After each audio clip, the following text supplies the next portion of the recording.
안녕하세요. 윤진우 도사입니다. 이렇게 수요 성경 공부로 만나 뵙게 되어 정말 반갑습니다. 수요 저녁 하나님의 사람들의 발자취를 따라가 보는 히스토리 그 4번째 시간 브라보 복 있는 사람. 시작하기에 앞서 잠깐 기도하고 시작하겠습니다. 하나님, 오늘도 말씀 앞에 섭니다. 이 시간 주님의 은혜를 소원합니다. 성령께서 함께 하셔서 이 시간 이 공간 저희들의 마음과 뜻이 주님께 온전히 합하는 놀라운 역사가 임하게 하옵소서. 감사드리며 예수님의 이름으로 기도합니다. 아멘.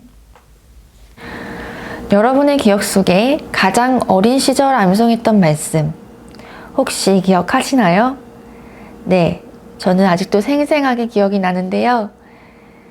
몇 살 때였는지 정확하진 않지만 1학년에서 3학년 그 사이였던 것 같아요. 교회 성탄절 발표회를 위해서였습니다. 엄마와 함께 한 달 내내 수시로 달달달 외웠던 기억이 납니다. 생각해보면 꽤 여러 구절이었어요. 구약은 시편 1편과 23편이었고요. 신약은 요한복음 1장 앞부분이었던 것 같네요. 다행히 구약은 꽤 잘 넘어갔던 것 같은데 뒷부분이 문제였죠. 신약 부분을 잘 하다가 중간에 완전히 까맣게 잊어버린 거예요.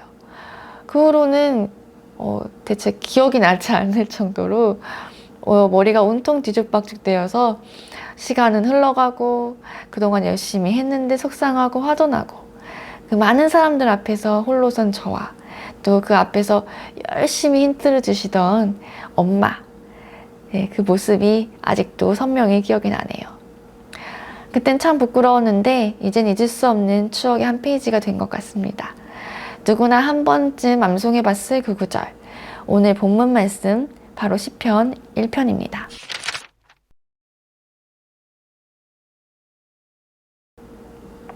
저와 함께 본문을 잠깐 낭독하도록 하겠습니다. 복 있는 사람은 악인들의 꾀를 따르지 아니하며 죄인들의 길에 서지 아니하며 오만한 자들의 자리에 앉지 아니하고 오직 여호와의 율법을 즐거워하여 그의 율법을 주야로 묵상하는도다. 그는 시냇가에 심은 나무가 철을 따라 열매를 맺으며 그 잎사귀가 마르지 아니함 같으니 그가 하는 모든 일이 다 형통하리로다. 악인들은 그렇지 아니하며 오직 바람에 나는 겨와 같도다. 그러므로 악인들은 심판을 견디지 못하며 죄인들이 의인들의 모임에 들지 못하리로다. 무릇 의인들의 길은 여호와께서 인정하시나 악인들의 길은 망하리로다. 어떠세요? 너무나 친숙한데 또 다른 한편으로는 알쏭달쏭하기도 한 느낌이 드는데요. 그도 그럴 것이 시편은 이름 그대로 시어로 작성된 한 편의 글이기 때문에 본문에 나타난 상황이 뉴스처럼 정확하게 묘사되지 않을 때가 더 많습니다. 때문에 상황 자체가 비유적이고 모호할 때도 있는 거죠. 찬찬히 등장하는 인물부터 한번 볼까요? 1절에 4가지 부류의 사람들이 나오네요. 복 있는 사람, 악인, 죄인, 오만한 자들. 이렇게 통칭되고 있는 일련의 사람들의 유형이 등장합니다. 3절에 다시 복 있는 사람이 반복해서 나오는 것을 보니 본문이 복 있는 사람을 강조하고 있는 것이 확실하죠. 그런데 이번엔 시냇가에 심은 나무라는 은유적인 표현도 나오고 있네요. 이어서 4절부터 6절은 의인과 악인, 죄인과 의인이 대비되는 결말을 설명하고 있습니다. 잠깐 시편의 전체적인 구조를 보면요.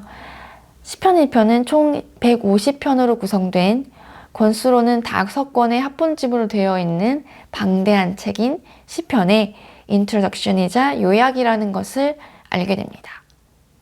시편 1편에서부터 150편에 이르기까지 시편의 내용은 참 다양합니다. 화자 역시 다양한 인물들, 천태만상의 인간군산들의 다양한 상황이 담겨 있고 삶의 희노애락, 정의와 불의, 예배와 찬양, 신자와 불신자의 관점, 인생의 결말에 이르기까지 아주 다양한 주제를 다루고 있죠. 여기엔 우리가 담고 싶은 삶의 모습도 때로 인정하고 싶지 않은 추한 인간의 본성도 포함되어 있습니다. 그래서 시편에는 수없이 많은 기도와 탄원, 간구가 있고요. 찬미와 노래도, 때론 한탄과 신음과 심지어 저주까지도 담겨 있습니다. 그리고 그 수많은 이야기들은 한 가지 결말, 오늘 우리가 살펴볼 복 있는 사람의 결말로 이어집니다. 그럼 자, 본격적으로 복 있는 사람의 스토리로 조금 더 깊이 들어가 볼까요? 여러분은 복 있는 사람이 어떤 사람이라고 생각하시나요? 흥미롭게도요, 구약에서는 총 38곳에서 복 있는 사람이 등장하는데요. 열왕기서, 역대하, 욥기, 잠언, 이사야, 다니엘서를 제외하고는 시편에서만 전체 분량의 거의 대부분을 차지하는 27번 복 있는 사람이 등장합니다. 아까 시편 1편이 전체 시편의 인트로덕션 역할을 한다고 말씀드렸는데요.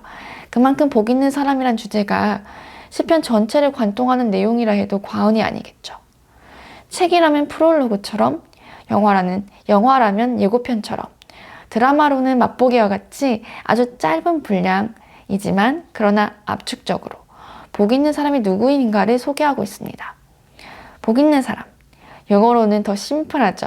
영어로 Blessed is the man, happy are those. 시편 1편이 보여주는 가장 이상적인 인간은요, 먼저 어떤 일은 결코 하지 않는 사람 또는 단호하게 거절하는 사람입니다. 1절 다시 한번 볼게요. 악인들의 꾀를 따르지 않고 죄인들의 길에 서지 않고 오만한 자들의 자리에 앉지 않는 그런 사람이죠. 혹시 눈치채셨나요? 어딘가 익숙하죠? 십계명과 유사한 전개인 것 같은데요. 십계명도 제1계명부터 3계명까지는 무엇 하지 말라로 시작하는 것 기억하시죠? 나 외에 다른 신들을 섬기지 말라. 우상 만들지 말라. 하나님의 이름을 망령되이 일컫지 말라. 십계명처럼 하지 않는 것을 아주 명확하게 설명하고 있습니다.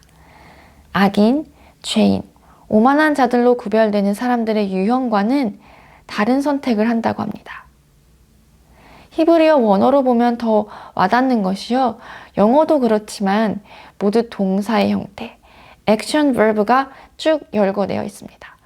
따르다, 걷다, 서다.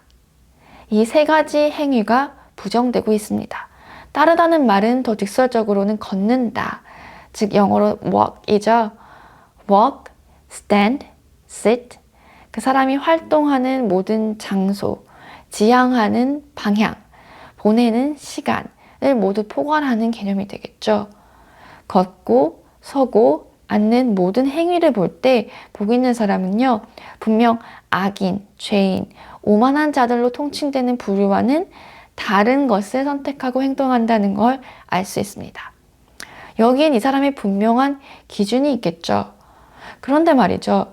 악인, 죄인, 오만한 자들이 누구인지 알아야 이들과 같은 곳을 선택하지 않을 수 있겠는데 이 사람들은 어떤 점에서 악인과 죄인과 오만한 자들이란 말일까요? 구약에서는 악과 죄, 오만은 모두 관용구, 이리음으로 쓰입니다. 악이 뭐야? 죄는 뭐고? 오만이 뭔데? 라고 물으신다면 십계명에서 다시 한번 힌트를 얻을 수 있겠는데요. 첫째로는 하나님과의 관계에서, 그리고 또한 이웃과의 관계에서 율법이 금한 모든 내용이라 할 수 있겠죠. 십계명의 1에서 3계명이 무엇 하지 말라로 시작하는 금지 조항인 것과 같이 하나님 외에 다른 것을 향한 절대적인 가치두기, 우상숭배, 또 하나님을 무시하거나 경외하지 않는 모든 종류의 하나님을 인정하지 않는 불신앙이 바로 악과 죄와 오만을 의미한다고 보시면 됩니다. 한마디로 말씀을 떠난 삶이라 할 수 있겠네요. 말씀과 동떨어진 하나님의 법이 기준이 되지 않는 종류의 지혜나 방식, 권력에는 관여하지 않겠다라고 하는 단호한 결단으로부터 이 복 있는 자, 행복한 자의 삶은 시작됩니다.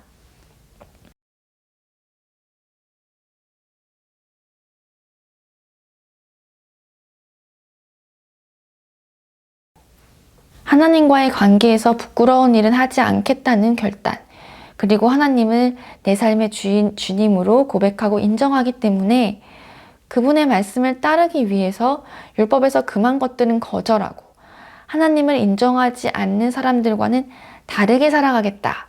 이 마음이 결국 복 있는 사람, 행복한 사람을 만든다. 이것이 행복의 기준 1번이었습니다. 그럼 이제 2절을 볼까요? 오직 여호와의 율법을 즐거워하여 그의 율법을 주야로 묵상하는도다.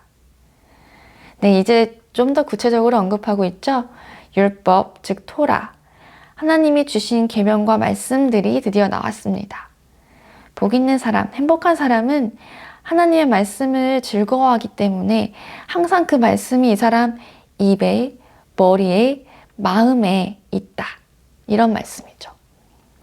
아, 행복이란 말씀 자체가 나의 행복이 되는 것이구나 라고 한번 생각해 보신 적이 있으신가요? 나를 가장 즐겁게 하는 것이 말씀일 수 있다는 것. 의무감이나 죄책감 때문이 아니라 바로 이 순수한 기쁨. 그저 즐겁기 때문에 말씀을 가까이 할 수만 있다면 우리의 묵상이 얼마나 행복한 시간일까요? 말씀이 기쁨이 되기 원합니다. 와, 정말 멋진 고백이네요. 하나님의 말씀이 한 구절 한 구절이 기쁨이 되는 사람. 시편 1편은 행복의 두 번째 기준을 그렇게 말하고 있습니다. 아까는 무엇 하지 않는다는 부정어법이었다면 이번에는 긍정적인 어법을 사용하고 있죠. 오직 여호와의 율법을 즐거워하여 그의 율법을 주야로 묵상하는도다. 행복한 사람이 되는 두 번째 기준은 바로 하나님의 말씀 안에서 행복을 찾고 언제라도 그 말씀과 함께 한다. 흔히 사람들이 생각하는 기쁨과는 많이 다른 것 같은데요. 보통 우리에게 기쁨을 주는 것들을 생각해 본다면 어떤 것이 있을까요? 성공이나 성취감, 누군가에겐 경제적인 풍요나 안락함, 또는 보고, 입고, 먹는 감각적인 만족. 보통 그런 대단하고 때론 소소한 즐거움이 아닐까요? 그런데 시인은 진정한 행복과 기쁨이 율법에 있다고 합니다. 여기서 율법이란 하지 말고 때론 해야만 하는 것들을 지시하는 엄중한 말씀이라는 인상이 강하잖아요.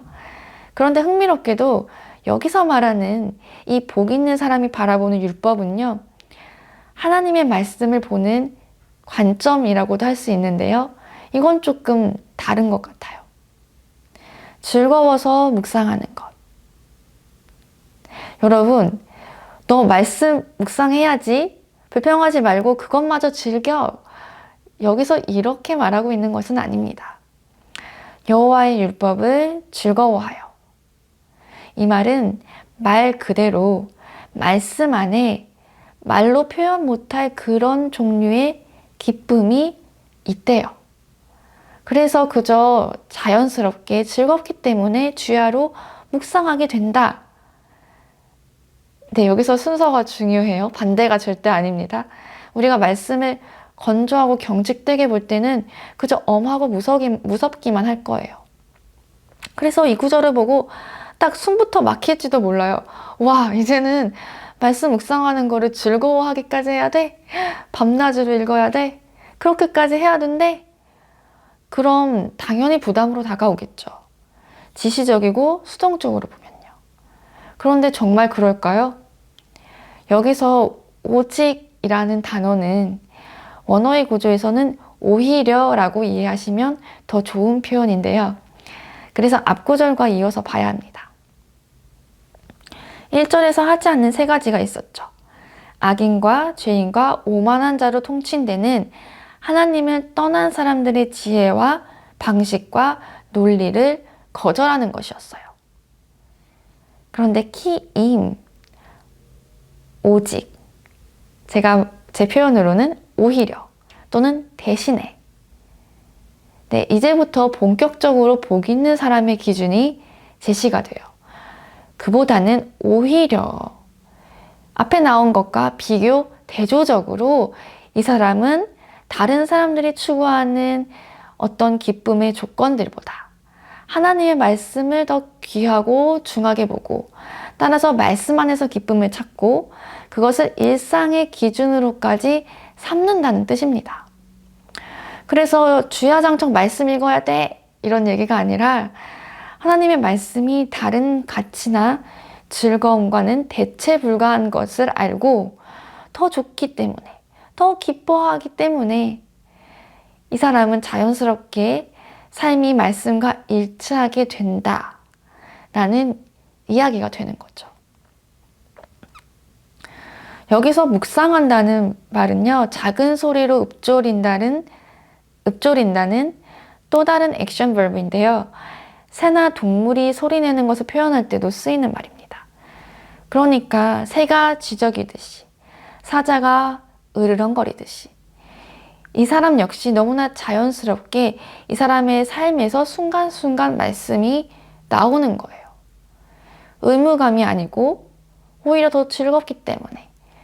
그래서 묵상하고 때로는 노래하고 또 때로는 대화의 주제로 삼기도 하고, 말씀이 삶의 기준이 되어 그렇게 언제나 말씀과 함께 살아간다. 행복한 사람은 하나님의 법대로 그 말씀을 기준으로 살아간다. 이것이 행복한 사람의 두 번째 원리입니다.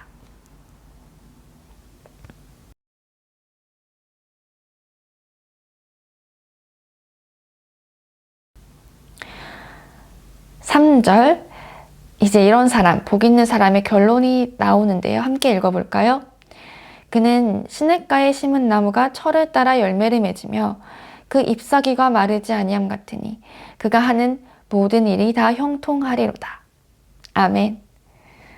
네, 절로 아멘이 나오네요. 네, 내 인생의 결론도 이와 같기를 바라는 마음, 저나 여러분 모두 같을 거라 생각합니다.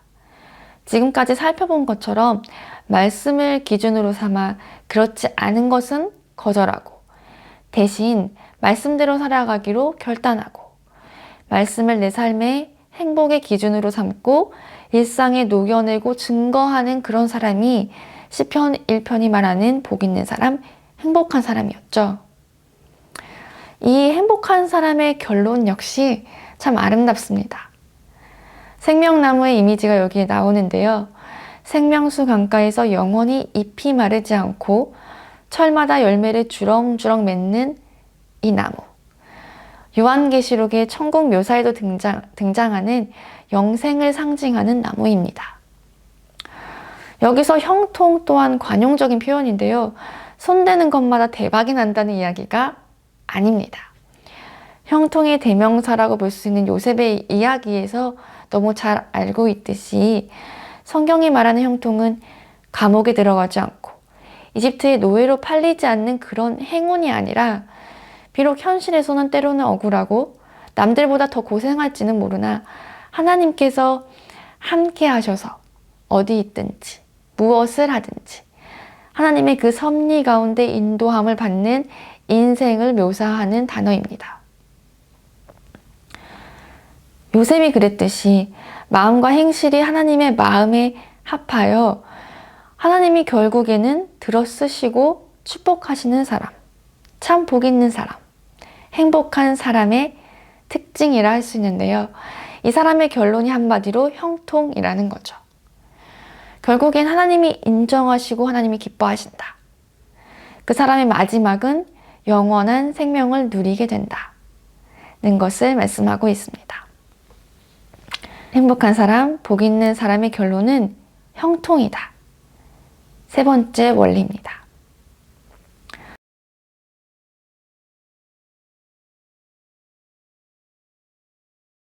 4절부터 6절까지는 다시 반복적으로 1절에 나온 악인과 의인, 죄인과 의인이 대조됩니다. 한번 읽어볼까요? 악인들은 그렇지 아니하며 오직 바람에 나는 겨와 같도다.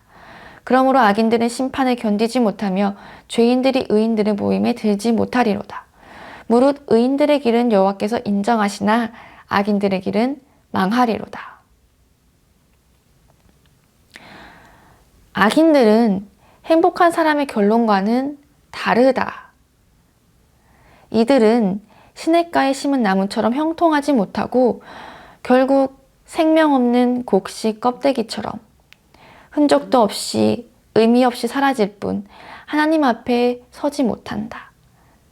진실로 하나님께서는 인생을 마무리하는 최후의 순간에 의인들을 인정해 주시지만 악인들은 하나님의 인정을 받지 못한 채 그 쌓은 모든 것이 허무하게 사라질 뿐이다.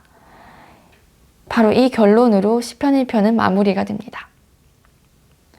하나님을 인정하고 그 뜻대로 살 때 하나님께서도 그 사람을 인정하시고 책임져 주신다는 결말. 복 있는 사람, 행복한 사람의 해피엔딩이었는데요. 시편은 우리에게 이런 인생을 참 복되다, 아름답다고 격려하고 있습니다. 아실의 하이시.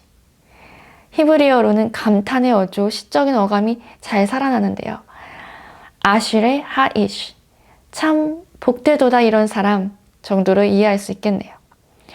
저는 이 감탄이 행복한 사람이 천국에서 천사들을 만나면 들을 법한 인사말이 아닐까 상상되는데요. 인생의 모든 순간이 어떻게 행복하게만 할 수 있을까요? 그 고비고비 여러 굴곡 속에서도 기도하고 찬양하고 분투하며 믿음을 잊지 않고 살아가는 사람. 그런 복 있는 사람. 그래서 행복한 사람의 결말이 우리들의 결말이 되길 소망합니다. 그래서 우리 모두가 천사들에게 이런 인사를 들을 수 있으면 좋겠습니다. 아실의 하이시, 아실의 하이샤. 브라보 당신 행복한 사람이여. 브라바 참 복되도다. 기도하겠습니다. 참 사랑이 많으신 주님, 주께서 사랑하시듯 저희도 주님을 사랑하고 주님이 저희를 기뻐하시듯 저희도 주님을 기뻐할 수 있기를 원합니다. 이 땅에서 허락하신 시간들을 살아갈 때 하나님과 사람 앞에서 결단한 대로 하나님의 방법과 뜻대로 우리가 믿고 들은 말씀대로 순종하게 하시고 그래서 참 행복자로 복 있는 사람으로 주님 앞에 서는 날까지 살아가도록 인도하여 주옵소서. 예수님의 이름으로 기도합니다. 아멘.